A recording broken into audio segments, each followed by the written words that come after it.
नाज़रीन अस्सलाम वालेकुम। सियासत टीवी के खुसूसी प्रोग्राम खबर ख्याल में आपका खैर मकदम है। मैं मोहम्मद रियाज अहमद और मेरे साथी नईम वजाहत अस्सलाम वालेकुम। हमेशा की तरह आपके सामने अहम खबरें लिए से हाजिर हुए हैं। नाजरीन, जैसा कि आप जानते हैं कि हम जो खबरें आपके सामने पेश करते हैं वो कल के अखबार की सुर्खियाँ बनती हैं। न सिर्फ सुर्खियाँ बनती हैं बल्कि उन खबरों को इलेक्ट्रॉनिक मीडिया गैर मामूली अंदाज में नश्र करता है। इसी तरह सोशल मीडिया पर ये खबरें वायरल होती हैं। बहरहाल नाजरीन, जहाँ तक खबरों का सवाल है तो आपको बता दें कि रियासत तेलंगाना में ऐसा लगता है कि एक बहुत बड़ा सियासी तूफान आने वाला है और उस तूफान में हो सकता है कि बीआरएस बह सकती है। तो बहरहाल हमारा इशारा आप ये केटीआर की जो बहन है कविता उनकी जानिब है। और आपको बता दें कि आज अगर कोई मौज़े बहस बना हुआ है सियासी हलकों में तो वो केसीआर और उनका ख़ानदान बना हुआ है। और ये भी कहा जा रहा है कि आज कविता ने एक प्रेस कॉन्फ्रेंस से तो नहीं बल्कि मीडिया से गैर रस्मी बातचीत करते हुए जिस तरह के ख्यालात ज़ाहिर किए हैं, जिस तरह के इंकशाफात किए हैं, उससे तो ऐसा लगता है कि बहुत बड़ा सियासी भूचाल बीआरएस का इंतज़ार कर रहा है। कविता ने यह इंकशाफ किया कि उन्होंने बीआरएस को बीजेपी में जम करने के नज़रिए को ठुकरा दिया था और ठुकराया है। तो बहरहाल इस तरह की खबरें हमारे पास है। लेकिन आपको बता दें कि वज़ीर आज़म नरेंद्र मोदी, जिनके बारे में कहा जाता है कि जो भी वादा करते हैं पूरा नहीं करते, वादा खिलाफी में उनका कोई जवाब नहीं, उनका कोई सानी नहीं। और अपोजिशन कायदीन खासतौर पर कांग्रेस कहती है कि वज़ीर आज़म झूठ बोलने के माहिर हैं। लेकिन अब ऐसा लगता है कि हमारे वज़ीर आज़म नरेंद्र मोदी डायलॉग बोलने के माहिर हो गए हैं। लेकिन हम आपको बता दें कि वज़ीर आज़म ने सिक्किम की 50वीं जो सिक्किम की जो तश्कील अमल में आई थी उसकी 50वीं सालगिरह के मौके पर वर्चुअली खिताब किया, ऑनलाइन खिताब किया और कहा कि हिंदुस्तान में मज़हब की बुनियाद पर किसी से इम्तियाज़ नहीं बरता जाता। अब हम इस बारे में भी पोस्टमार्टम करने वाले हैं। लेकिन चलते हैं नईम वजाहत की तरफ और पूछते हैं कि आखिर बीआरएस, ऐसा लग रहा है कि जैसा कि बीजेपी के कायद किशन रेड्डी ने कहा कि डूबती कश्ती है। सबसे पहली बात यह है कि हमने पहले देखा था कि अमेरिका जाने से पहले जी कविता ने कहा था कि रियासत में समाजी इंसाफ नहीं हुआ। तो इनका डायरेक्ट इशारा बीआरएस के 10 साल हुकूमत पे था। तब तक उसको ज़्यादा अहमियत नहीं मिली थी। लेकिन जब वो अमेरिका गई, अमेरिका से जब वापस लौट रही थी, एक दिन कबल ही केसीआर को कविता का 6 सफ़ात पर जो मकतूब रवाना किया गया था वो मकतूब मंजराम पे आ गया, जिसके बाद सियासी हलकों में, बीआरएस हलकों में ये मकतूब मौजू बहस बन गया जी। उसमें कविता ने वरंगल के जलसे में पार्टी के कायदीन को नज़रअंदाज करने की कोशिशों को उजागर किया था और कई पॉजिटिव और नेगेटिव पहलू को पेश किया था केसीआर के सामने। जैसा ही वो मकतूब मंजराम पे आया, केटीआर ने इनडायरेक्ट प्रेस कॉन्फ्रेंस से खिताब करते हुए कहा था कि पार्टी के चंद कायदीन कि रेवंत रेड्डी की मुखबिरी कर रहे हैं, इस तरह का उन्होंने रिमार्क किया था। इसके बाद से फिर कविता जब अमेरिका से लौटी थी तो उन्होंने खिताब करते हुए कहा था कि केसीआर भगवान है, उनके अतराफ शैतान है, इस तरह के नमाज किए थे जी। अब ये सिलसिला जारी था। पार्टी के कायदीन इन्हें शिकस्त, इन्हें एक दूसरे के ख़िलाफ़ खड़ा करने की कोशिश कर रहे थे। एक तरफ ये कहा जा रहा था कि कविता कांग्रेस हाईकमान के राब्ते में हैं, वो किसी भी वक्त कांग्रेस पार्टी में शामिल हो सकती हैं, या ये भी कहा जा रहा था कि कविता नई सियासी पार्टी तश्कील दे सकती हैं। इन ख्यासारों के दरमियान आज कविता ने अपनी क़यामगाह पर सहाफ़ियों का गैर रस्मी बातचीत की है, जिसमें उन्होंने कहा है कि वो जब जेल में थी उस वक्त बीआरएस पार्टी को बीजेपी में जम करने की साजिश की जा रही थी। जी जी। तब इनके सामने जब ये तजवीज़ आई थी तो इन्होंने इसको ठुकरा दिया था और कहा था कि वो 6 महीने नहीं 1 साल भी जेल में रहने के लिए तैयार है, लेकिन बीआरएस को बीजेपी में हरगिज़ जम नहीं किया जाना चाहिए। इन्होंने कहा कि पार्टी में चंद लोग हैं जो मेरे और मेरे वालिद केसीआर के दरमियान इख्तलाफात पैदा करने की कोशिश कर रहे हैं, मुझे पार्टी से निकालने की कोशिश कर रहे हैं, लेकिन पार्टी में किसी की हिम्मत नहीं है मेरे खिलाफ कोई कार्रवाई कर सके। अच्छा, ये बात बताइए कि क्या कविता फिर एक शर्मिला बन जाएंगी? लेकिन आज कविता ने इन तमाम ख्यासारों की वजाहत करते हुए कहा कि नई पार्टी तश्कील देने के बारे में जब उनसे सवाल किया गया तो कविता ने कहा कि बीआरएस पार्टी है मौजूद, क्यों नई पार्टी तश्कील देने की ज़रूरत है, इसको ही मजबूत मुस्तकम कर लेना काफ़ी है। इस तरह की उन्होंने बात की है और कहा है कि वो बीआरएस वो केसीआर की क़यादत पर पूरा भरोसा रखती हैं, पीठ में खंजर घूमने वाली सियासत पर यकीन नहीं रखती। इस तरह की बहुत उन्होंने बात की। मैं समझता हूँ कि अच्छी बात भी है। वैसे भी नाज़रीन आपको बता दूँ कि इन बाप बेटी के बारे में कई एक बातें की गई थी और यहाँ तक कहा गया था कि शराब जो स्कैम हुआ था और उसमें उन्हें सज़ा भी हुई, यानी जेल में भेजा गया था, तो उस वक्त से ही ये ख़ानदान में इंतशार की कैफियत पाई जाती है। एक तो केसीआर ख़ानदान इक़्तिदार से महरूम हुआ, उसके बाद आप देखेंगे कि रेवंत रेड्डी जो चीफ मिनिस्टर तेलंगाना है, उनके साथ जिस तरह का सलूक केसीआर ने अपने दौरे इक़्तिदार में किया, अब ऐसा लगता है कि वही वक्त अब लौट कर वापस आ रहा है और हो सकता है कि केसीआर भी जेल जा सकते हैं। जिस तरह रेवंत रेड्डी को जेल भेजा गया था, अब देखना यह है कि कौन फाते होता है, क्या केसीआर जेल जाते हैं या फिर हरीश राव जेल जाते हैं। इस तरह के सवाल भी सियासी हलकों में किए जा रहे हैं। लेकिन जहाँ तक ख़ानदान में इंतशार का सवाल है, अगर किसी सियासी ख़ानदान में इंतशार पैदा होता है तो पार्टी पर उसका रास्त असर पड़ता है। मिसाल के तौर पर आप देखेंगे कि जिस वक्त कविता जेल में थी तो उस वक्त ये कहा गया था कि क्या बीआरएस को बीजेपी में जम कर दिया जाए ताकि कविता को जेल से बचा लिया जाए, और इसी तरह केसीआर ख़ानदान पर जो आफत टूट पड़ी है उसका असर, उसको बेअसर किया जाए, ये बातें की गई थी। तो बहरहाल कविता के बारे में तो ये कहा जा रहा है, लेकिन एक इत्तला ये भी आ रही है कि जो बीआरएस के कम से कम 15 अरकान असम्बली ऐसे हैं जो बीआरएस के जो बागी अरकान असम्बली जिन्होंने कांग्रेस में शमूलियत इख्तियार की है, उनमें शामिल होने के लिए बेचैन है। देखिए, बीआरएस की जो सूरत हाल है, इलेक्शन हारने के बाद, असम्बली इलेक्शन हारने के बाद लोकसभा के इंतखाबात में बीआरएस ने कोई भी एक भी नशीस हासिल नहीं कर सकी। इसके बाद एमएलसी के इंतखाबात हुए, 2 ग्रेजुएट का और टीचर्स के, उसमें बीआरएस ने मुकाबला नहीं किया। उसके बाद ये कहा जा रहा था कि बीजेपी और बीआरएस के दरमियान खुफिया माहिदा हो गया है, जिसकी वजह से लोकसभा इंतखाबात में बीआरएस ने कमज़ोर उम्मीदवारों को खड़ा किया था और साथ ही साथ वोट को तकसीम होने से बचाने के लिए एमएलसी इंतखाबात में मुकाबला नहीं किया था, जिसका रास फ़ायदा बीजेपी को हुआ। जी जी। पहले बीजेपी के 4 अरकान पार्लियामेंट थे, अब उनकी तादाद बढ़ के 8 हो गई है। उसी तरह एमएलसी इंतखाबात में बीजेपी ने ग्रेजुएट में कामयाबी हासिल की है और टीचर कोटे में भी कामयाबी हासिल की है। इस तरह काउंसिल में बीजेपी के अरकान की तादाद 3 हो गई है और असम्बली में 8 अरकान असम्बली बीजेपी के जीत के आए हैं। तो रियासत में बीजेपी की ताकत में इजाफा ज़रूर हो रहा है, लेकिन अगर बीआरएस अपने बहरान से निमटने में नाकाम होती है, क़यादत बीआरएस को नुकसान पहुंचता है कुछ, या पार्टी तकसीम होती है, तो उसका रास फ़ायदा शायद बीजेपी को। बहरहाल नाज़रीन आपको बता दूं कि अगर सियासी ख़ानदान का शिराज़ा बिखरता है तो इसका फ़ायदा बीजेपी को भी हो सकता है, ये भी कहा जा रहा है। सियासी पंडित कहते हैं, सियासी तजिया निगार कहते हैं और सियासी माहिरीन भी यही कहते हैं कि कुछ ना कुछ दाल में काला है और अगर बीआरएस कमज़ोर होती है तो इसका रास फ़ायदा बीजेपी को मिल सकता है। और बीजेपी का आपने देखा कि किस तरह पार्लिमानी इंतखाबात में 8 नशस्तों पर, यानी 17 में से 8 नशस्तों पर बीजेपी ने कामयाबी हासिल की, तो ये बहुत ख़तरनाक रुझान है। वैसे भी नाज़रीन, जहाँ तक बीजेपी का सवाल है, बीजेपी यही चाहती है कि जुनूब पर कब्जा करे और जुनूब उसके कब्जे में आता है तो फिर सारे हिंदुस्तान में उसका परचम लहराएगा, बीजेपी ये समझती है। लेकिन बीजेपी को अच्छी तरह मालूम है कि बीजेपी ने जिस तरह नफरत का बाजार गर्म किया है, उसके खिलाफ राहुल गांधी ने जिस तरह मोहब्बत की दुकान खोलने की बात की है, उसका असर भी हुआ और बीजेपी अपने बलबूते पर अक्सरियत हासिल करने में नाकाम रही, जिसके नतीजे में उसे नीतीश कुमार और चंद्रबाबू नायडू जैसे कायदीन की या सहारा लेना पड़ा और उस सहारे ये चल रही है।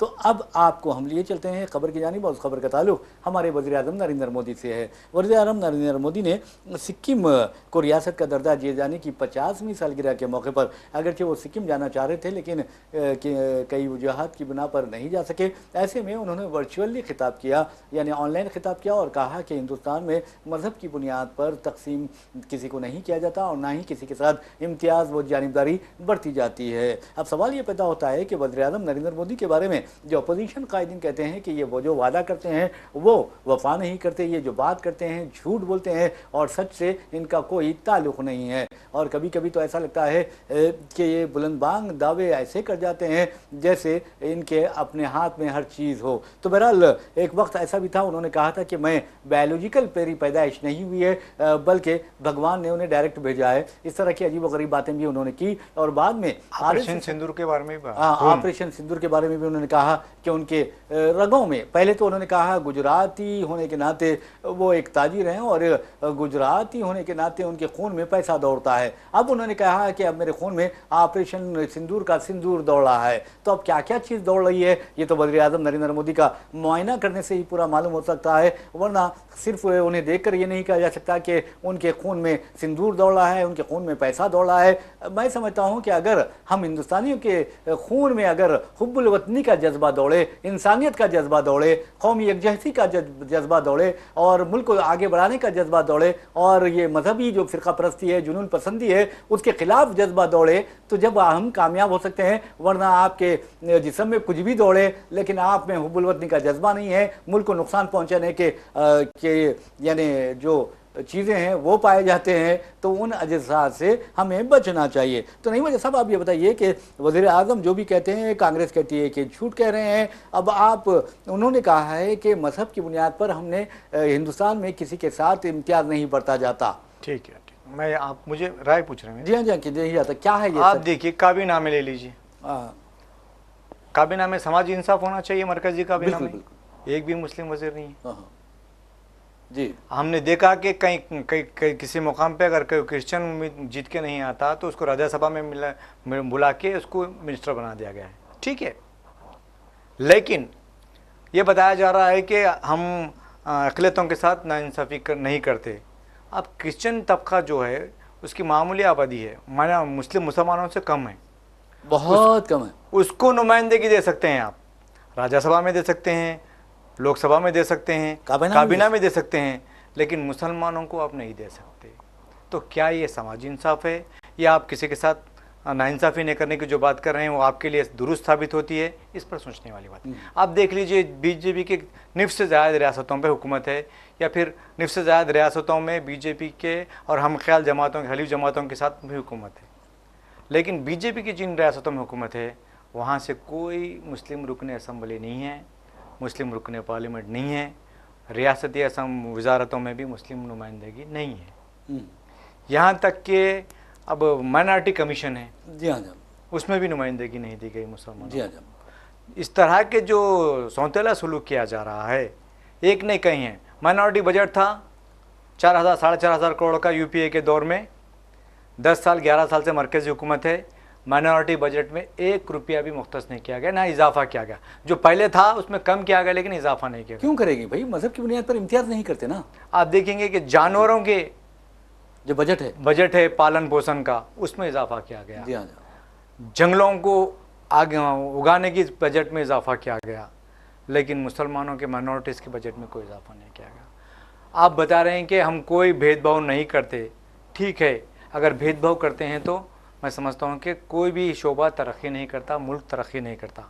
अगर आप 25% मुस्लिम आबादी को नज़रअंदाज करते हुए मुल्क की तरक्की की बुनियाद रखना चाहते हैं तो वो मुमकिन नहीं होगा। बल्कि मुसलमानों ने जंग आज़ादी में तमाम हिंदू, मुस्लिम, सिख, ईसाई सबके साथ बराबर कंधे से कंधा मिलाकर जद्दोजहद में हिस्सा लिया है, जानी माली बराबर की कुर्बानियाँ दी हैं। लेकिन जब इनामात तकसीम करने की बात आती है तो सब पर बांटा जाता है, मुसलमानों को नज़रअंदाज किया जाता है। हम देखेंगे, छोटी छोटी बात है। एक मरतबा मुझे अच्छी तरह याद है, जब हम दलितों पर हमले हो रहे थे तो मोदी ने बड़े ही दुख से कहा था कि उन्हें छोड़ दीजिए, मुझे मारिए। जी। ठीक है, ये बात सियासी बात थी, चले गई। हम देखते हैं मुल्क के हर हिस्से में आज बकरीद से पहले मुसलमानों पर हमले किए जा रहे हैं। आपकी आवाज़ नहीं निकलती, आप कोई बात इस पर करते नहीं, मुंह पे ताला पड़ जाता है आपके। होम मिनिस्टर कोई बात नहीं करते, या फिर मिनिस्ट्री के जो अहदेदार है वो खामोश रहते हैं, पुलिस अहदेदार खामोश रहते हैं। मुसलमानों के घरों पर बुलडोज़र चलाए जाते हैं, मुसलमानों के मदरसों पर बुलडोज़र चलाए जाते हैं, मसाजिदों पर बुलडोज़र चलाए जा रहे हैं।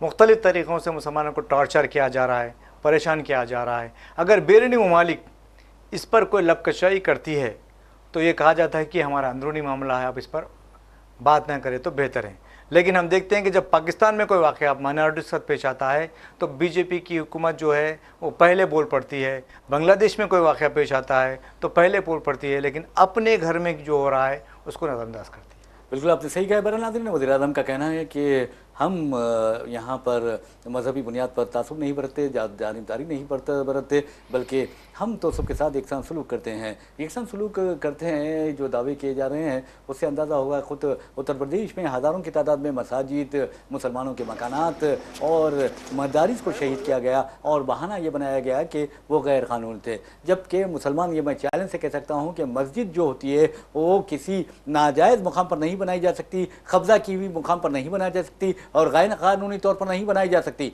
मसाजिद के लिए बहुत ज़रूरी है कि वहाँ हलाल तरीके से वो हासिल की गई हो और वो उसको जायज़ तरीके से हासिल की गई हो। जी, मस्जिद को गैर कानूनी करार दिया जाना ना, चलो हम इसको एक्सेप्ट कर लेते हैं।